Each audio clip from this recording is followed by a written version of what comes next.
జ్ఞానస్వరూపులకు స్వాధ్యాయ ప్రియులకు హనిత నమస్కరిస్తూ పత్రిజీ ప్రబోధాలలో 42వ ఆడియో అండి. ఇది జననం మధురం మరణం మధురం చివరి అధ్యాయము. ఈ పుస్తకము పత్రిసర్ యొక్క అసమానమైన అరుదైన మెసేజెస్ అన్నీ కూడా విలువైనవండి. ప్రపంచానికి చాటి చెప్పాలన్న ప్రయత్నంలో ఈ పుస్తకం వెలుగు చూడటం జరిగింది. ఎంతోమంది కృషి, ఎంతోమంది దాతల సహాయంతో ఈ పుస్తకము మనందరినీ అలరిస్తున్నది. ఈ సంకల్పము, ఈ ప్రయత్నము రేపటి తరాలు పారాసైట్గా బ్రతకటం కాకుండా ఎవరికి వాళ్ళు ఇండివిజువల్గా బ్రతికే విధానం పత్రిసార్ విధానము. రాబోయే జనరేషన్స్ అందరూ కూడా పత్రిసార్వి తెలుసుకోవాలన్న ఈ ప్రయత్నం. మనందరం కూడా ఈ పుస్తకాన్ని, అలానే పత్రిజీ జ్ఞానామృతం పుస్తకాన్ని, ఇంకా పత్రిసార్ రాసిన ఎన్నో బుక్స్ ఉన్నాయండి. చాలా సింపుల్గా, చాలా చిన్న పుస్తకాలుగా హ్యాపీగా ఇవి మనము మన హోమ్ లైబ్రరీలో పెట్టుకొని ఎవరికైనా ఏదైనా గిఫ్ట్ ఇవ్వాలంటే ఈ బుక్స్ని గిఫ్ట్గా ఇస్తే చాలా జ్ఞానాన్ని మనం ప్రచారం చేసిన వాళ్ళం అవుతాము. వీరందరి సంకల్పానికి ఒక చక్కటి ఫౌండేషన్ వేసిన వాళ్ళం అవుతాము. మరి ఆ ప్రయత్నంలో మనందరం తప్పనిసరిగా ఉంటాం కదండి. సో నిజంగా ఇది మన 110వ పుస్తకం ఆడియో కంప్లీట్ చేసుకుంటున్నాం. అంటే ఇంకా ఒకటి ఉందండో, ఒక యోగి ఆత్మకథ, అది త్వరలోనే కంప్లీట్ అయిపోతుంది. ఇన్ని పుస్తకాలు మనం ఆడియోస్ చేసుకొని ఇంత తక్కువ సమయంలో ఇన్ని ఎక్కువ బుక్స్, దట్టు ఈ పుస్తకాలన్నీ ప్రపంచవ్యాప్తంగా నలుమూలలకు కూడా ఈ ఆడియోస్ నా ద్వారా వెళ్ళటం అనేది నిజంగా పత్రిసర్ నాకు ప్రసాదించిన ఒక వరంగానే నేను అనుకుంటున్నాను. నేను ఇన్ని పుస్తకాలు ఆడియోస్ చేయటానికి కారణం మీరందరి ప్రోత్సాహమేనండి. ముందు మీ అందరికీ నేను శిరస్సు వంచి నమస్కరిస్తూ కృతజ్ఞతలు తెలియజేసుకుంటున్నాను. ఈ బుక్ నేను ఆడియో చేయటానికి కారణమైన ప్రతి ఒక్కరికి కూడా నేను తల వంచి నమస్కరిస్తూ కృతజ్ఞతలు తెలియజేసుకుంటూ, మరీ ముఖ్యంగా పత్రిజీకి. అంతేగాని ఆమెడ అపహరించబడలేదు. సీతాయనం అనే పుస్తకంలో ఇది మనం తెలుసుకుంటాము. అందరూ ఏమనుకుంటున్నారు, సీతకి ఇష్టం లేకుండా రావణుడు ఎత్తుకెళ్ళాడు అని. అది తప్పు. సీత తన అంగీకారం చెప్పింది, నేను వెళతాను అని. నేను వెళితేనే కానీ లంక రక్షించబడదు. ఆ లంకలో నాలాంటి వాళ్ళు ఉండాలి, నా యొక్క భావాలు, నా యొక్క భావన తరంగాలు అక్కడ ఉండాలి అని ఆవిడ కోరుకొని ఏరుకొని వెళ్ళింది. ఆ రావణుడు భిక్షకుని వేషం వేసుకొని భిక్షాందేహి అన్నప్పుడు సొంతంగా సీత కుటీరం నుండి బయటకు వచ్చింది. అప్పుడు రావణుడు సీత నా వలలో పడింది అనుకున్నాడు. అసలు సీత వలలో రావణుడు పడ్డాడు. సీత వలలో రావణుడు పడగానే ఆ రావణుని అంతం ప్రారంభమైంది. సీత లంకకు పోవటం అనేది సీతకు దురదృష్టం కానే కాదు. ఆవిడొక గొప్ప ఆట ఆడింది, ఆటలో విజయం సాధించింది. ఆటకు పూనుకోవటమే విజయం, అంతకన్నా వేరే విజయం ఎక్కడా లేదు. నేను లంకకు వెళ్తాను అని డిసైడ్ చేసుకోవటమే గొప్ప విజయం సీతకు. రావణుడు నాకు ఆపద కాదు, లంక నాకు ఆపద కాదని తెలుసుకున్నది సీత. ఒకవేళ ఆపద ఉన్నదని తెలుసుకుంటే తనను తాను రక్షించుకునేది. ఆపదనేదే లేదు. ఇక తనను తాను రక్షించుకోవడం ఎక్కడుంది?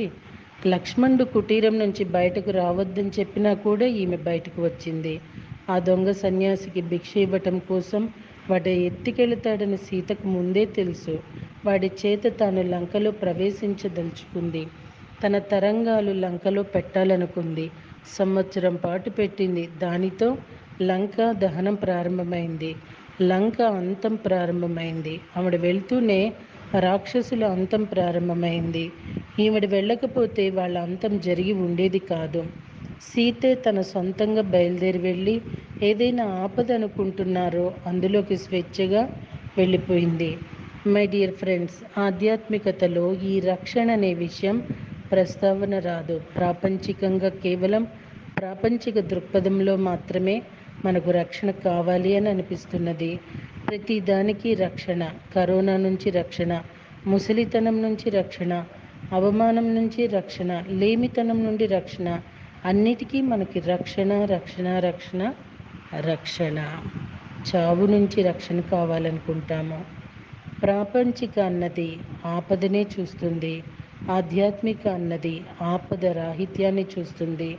ప్రాపంచికత అనేది ఆపద్ బాంధవుని కోసం వెతుకుతూ ఉంటుంది, ఆధ్యాత్మికత అనేది ఆపద్ బాంధవుని కోసం వెతకటం అనేది లేదు అని చెప్తుంది.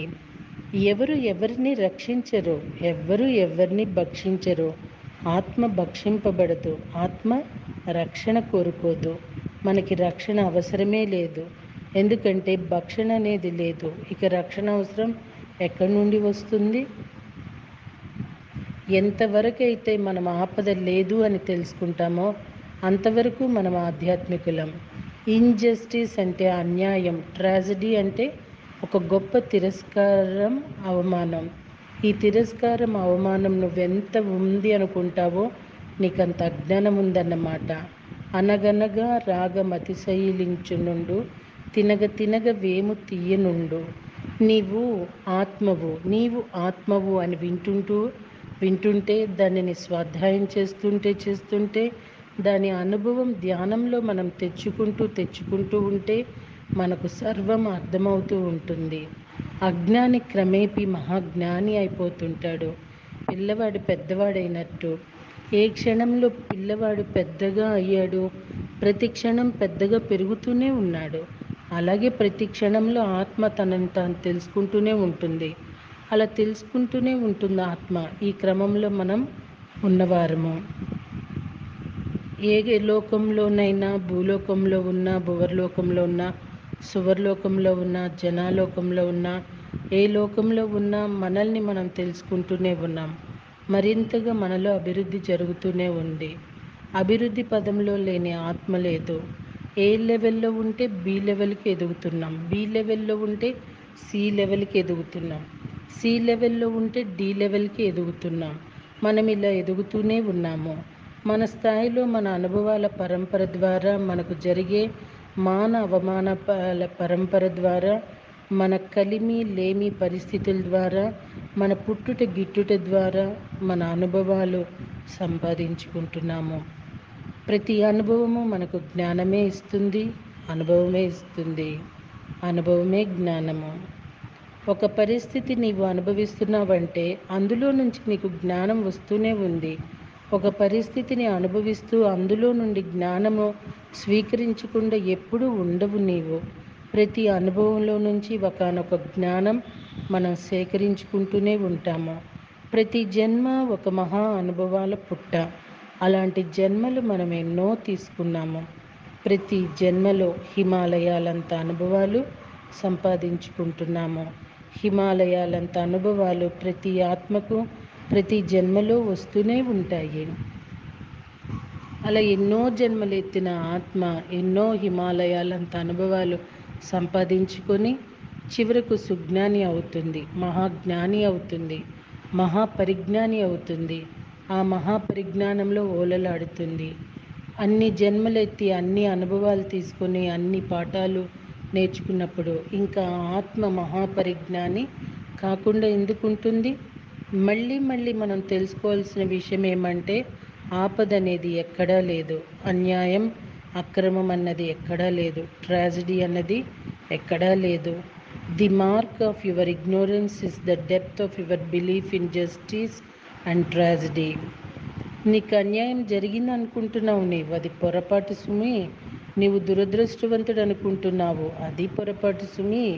నీకేదో ఆపద సంభవించింది అనుకుంటున్నావు, అది పొరపాటు సుమి. ఏ ఆపద ఎవ్వరికీ లేదు. ఆపద రాహిత్యమైన యాత్ర ఆత్మది. నా హనత్తే హన్యమానే శరీరే అన్నాడు కృష్ణుడు. శరీరం చంపబడినప్పుడు ఆత్మ చంపబడదు. నీవు చంపబడలేని ఆత్మవు. నరకబడిన శరీరం నువ్వు కానే కాదు. ఆపద ఎక్కడా లేదు. ఇది తెలుసుకోవలసిన విషయం. నీకు రక్షణ అనేది అనవసరం. అవసరం లేనిది నీవు కోరుకుంటున్నావు. మనం సర్వాత్మ పదార్థం. మనకి రక్షణ ఏమిటి? అన్ని చోట్ల మనమే ఉన్నాము. ఇంకా రక్షణ ఏమిటి? నాకు రక్షణ కావాలి అన్న భావనే నీకు ఒక మహాబంధనంగా తయారవుతుంది. కానీ నాకు రక్షణ కాదు, నాకు శిక్షణ కావాలి. ప్రతి అనుభవం మనకి శిక్షణ ఇస్తుంది. ఒక విషయం ఎలా చేయాలో, ఎలా నేర్చుకోవాలో ప్రతి అనుభవం నుంచి శిక్షణ దొరుకుతుంది. నేను ఏ విధమైన శిక్షణ తీసుకుంటున్నాను అన్నది మనమే తెలుసుకోవాలి. ఎలా శిక్షణ తీసుకుంటున్నానో, అన్ని రకాలలో పరిస్థితుల్లో నన్ను నేను ఎలా మలుచుకుంటున్నానో, నా ప్రగతిని ఎలా సాధించుకుంటున్నానన్నది స్వీయ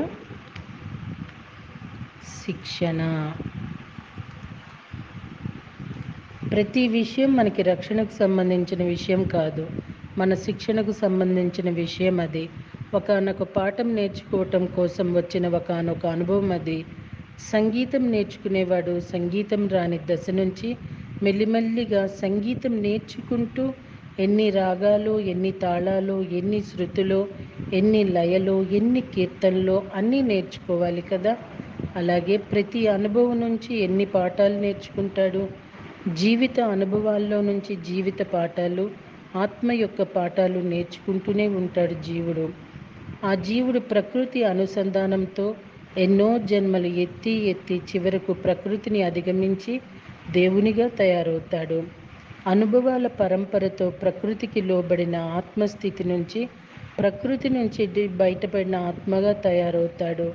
అన్ని అనుభవాలు, అవగాహన నుంచి ప్రకృతి జీవుడిగా కాక ఈ పురుష జీవుడిగా తయారవుతాడు. రెండు విషయాలు ఉన్నవి, ప్రకృతి, పురుషుడు. మొట్టమొదటిలో ప్రకృతిలో లీనమై ఉంటాడు పురుషుడు. క్రమేపీ ప్రకృతి నుండి విడివడి తనలో తాను లీనమవుతాడు. అప్పుడు ఆ పురుషుడు పురుషోత్తముడు అవుతాడు. ప్రకృతిలో లీనమైపోయిన వాళ్ళు పురుషార్థములవుతారు. క్రమేపీ ప్రకృతి నుంచి బయటపడి తాను పురుషోత్తముడిగా ఎదుగుతాడు. దేవుడవుతాడు. ఆ జీవుడు దేవుడిగా మారతాడు. అనుభవాల పరంపరలో అనేక జన్మల్లో క్రమంగా జీవాత్మ సర్వాత్మగా ఎదుగుతూ ఉంటుంది. ఆపదలు అనుకున్న భావన నుంచి ఆపద రాహిత్యం అనే భావనలోకి వచ్చినప్పుడు జీవుడు దేవుడిగా మారిపోతాడు. ఆపదలో ఉన్నాను అని అనుకున్నప్పుడల్లా జీవుడే ఆపద లేదు, రక్షణ లేదు, ఇదంతా ఉత్తుత్తి ఆటన తెలుసుకున్నవాడు దేవుడిగా మారిపోతున్నాడు, దివ్యుడిగా మారిపోతున్నాడు. దివ్యుడు అని నోరు తిరగక దేవుడు అంటున్నాము మనము. పదప్రయోగంలో ప్రకృతి హృదయం ఉంటుంది. దివ్యుడు అనేది ప్రకృతి, దాని యొక్క వికృతే దేవుడు. దివ్య అంటే దివికి, దివ్యుడు అంటే దివికి సంబంధించిన వాడు. ఈ మానవుడు ఈ మానవ శరీరానికి సంబంధించిన వాడు కాదు. ఈ మానవ లోకానికి, భూలోకానికి సంబంధించిన వాడు కాదు. దివ్యలోకానికి సంబంధించిన వాడు. ఈ చొక్కాని వేసుకున్నట్లు ఈ శరీరాన్ని ధరించాడంతే. ఆ సర్వాత్మ ఈ శరీరాన్ని వేసుకొని తనని తాను జీవాత్మగా చేసుకుంటుంది. అసలు విషయం బయటపడినప్పుడు ఈ జీవాత్మ ఆ సర్వాత్మలో ఒక భాగంగా పరమాత్మగా వెలుగొందుతుంది. పరమాత్మ అంటే హైలీ డెవలప్డ్ సోల్ అంటే పురుష పదార్థం. శరీరము, మనసు, బుద్ధి ఇవన్నీ కూడా ప్రకృతి పదార్థాలు. ఆత్మ అనేది పురుష పదార్థం. ప్రకృతిలో తదాత్మం చెందిన ఆత్మ ప్రకృతి నుండి విడిబడి సొంతంగా తనను తాను తెలుసుకున్న ఆత్మగా మారిపోయి ఈ ప్రపంచాన్ని నడిపించే ఆత్మల్లో ఒక ఆత్మగా తయారైపోతుంది. సో ఆపద అనేది ఎక్కడా లేదు. మన మనస్సులో నుంచి ఆపదనే భావాన్ని తీసివేయాలి. అలా తీసివేయడమే ఆధ్యాత్మికత. అది ఎలా సంభవము? సజ్జన సాంగిత్యం ద్వారా, స్వాధ్యాయం ద్వారా, ధ్యాన సాధన ద్వారా మనసులో ఆపదనే భావన తొలగిపోతుంది. ఆపదనే భావన పోయినప్పుడు రక్షణ కావాలనే భావన తొలగిపోతుంది. నేను ఈ ఆట ఆడుకుంటున్నాను. మానము అవమానం అనే ఆట, కలిమి లేమి అనే ఆట, నిత్యము అనిత్యం అనే ఆట, ఓటమి విజయము అనేవి లేని ఆట, ఆపదలు ఉన్నాయి అని అలాంటి భావాలన్నీ కేవలం భావనలే, కేవలం భ్రమలే. My dear friends, my dear masters and my dear gods, నువ్వు ఆపద ఇంకా ఉందనుకుంటే నువ్వు ఇంకా మాస్టర్ కాలేదు అని అర్థము. ఎప్పుడైతే ఆపద లేదు అనుకునే స్థితికి వస్తావో నీవు మాస్టర్ అవుతావు. ఆపద ఉన్నదనుకున్న వారు పూజలు, స్తోత్రాలు, భజనలు చేస్తూనే ఉంటారు. ఆపద్ బాంధవ, సంకటహరణ, వెంకటరమణ, గోవింద గోవింద అంటూనే ఉంటారు. సంకటాలే లేనప్పుడు సంకటహరణ ఎక్కడి నుండి వస్తుంది?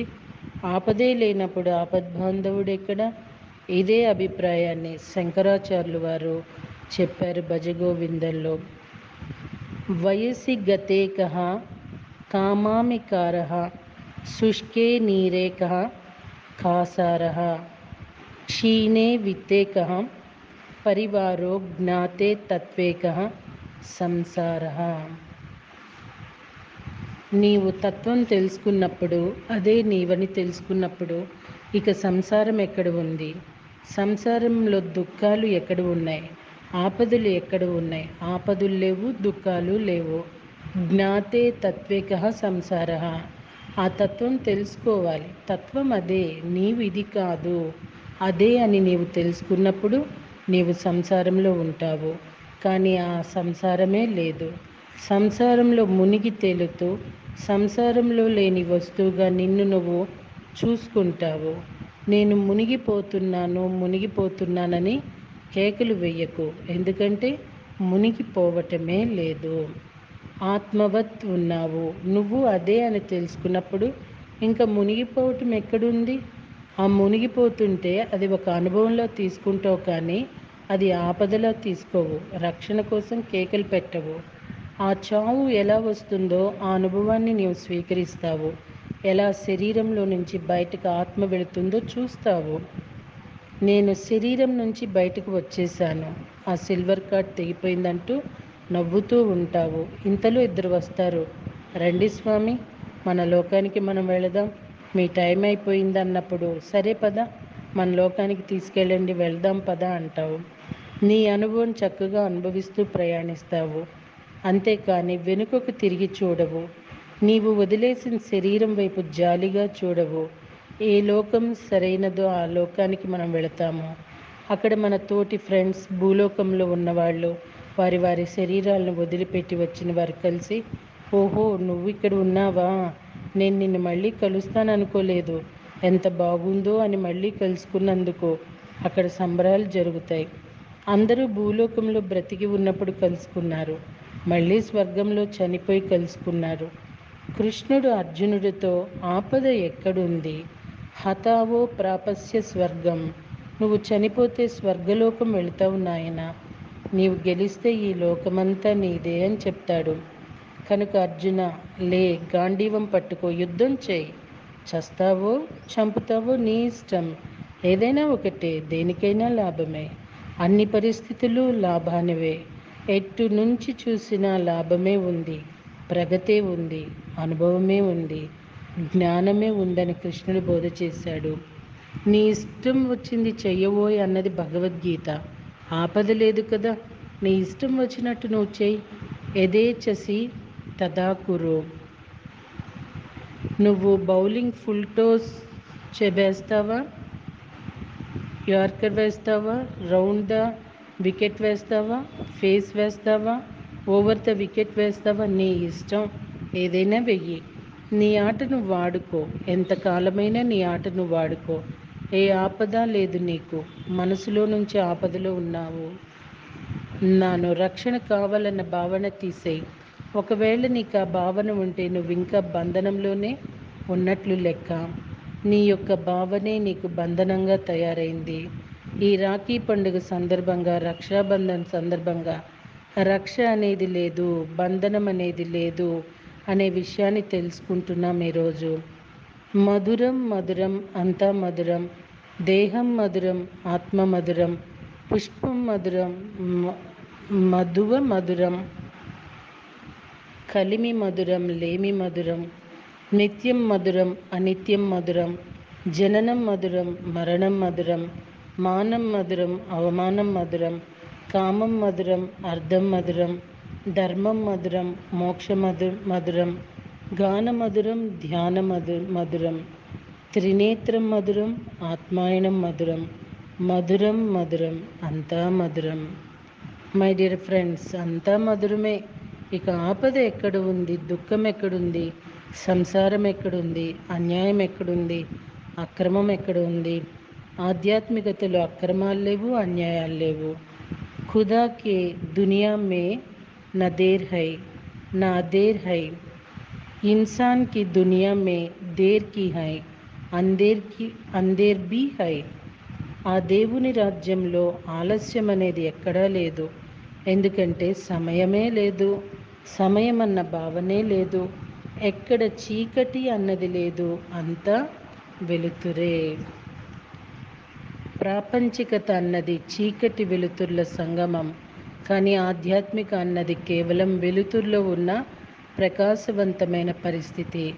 అక్కడ అంధకారం అనేది లేదు, అది సమయ రాహిత్యంలో ఉన్నది. ఆలస్యం అనేది ఎక్కడా లేదు. ఖుదాకి దునియా మే నా దేర్ హై, నా అందేర్ హై. ఈ పరమసత్యం చెప్పేదే పిరమిడ్ స్పిరిచువల్ సొసైటీస్ మూమెంట్. అంతా మధురమే నాయన, నీకు ఆపద లేదు నాయన అనే సత్యాన్ని చెప్పేది పిరమిడ్ స్పిరిచువల్ సొసైటీస్ మూమెంట్. అందరికీ సరి అయిన ఆధ్యాత్మికత అవగాహన ఇచ్చేది pyramid spiritual societies moment. Thank you Patriji. Thank you, thank you, thank you, thank you.